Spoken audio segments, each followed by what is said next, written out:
শিকারী তাজউদ্দিন ভাই বিশাল বড় একটা মাছ হিট করেছেন। দেখা যাক তাজউদ্দিন ভাই সুন্দরভাবে খেলছেন। মাছটা বেশি উঠেছে। দেখা যাক তাজউদ্দিন ভাই মাছটা সফলভাবে নেট করতে পারেন কিনা। খেলাটি দেখতে থাকি।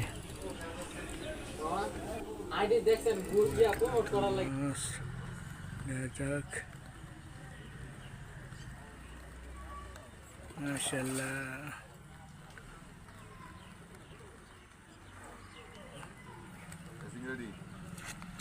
এই যে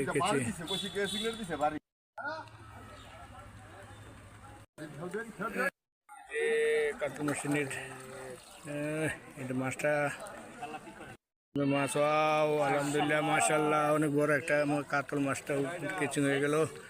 মাশাআল্লাহ এই সাইজ 12 কেজি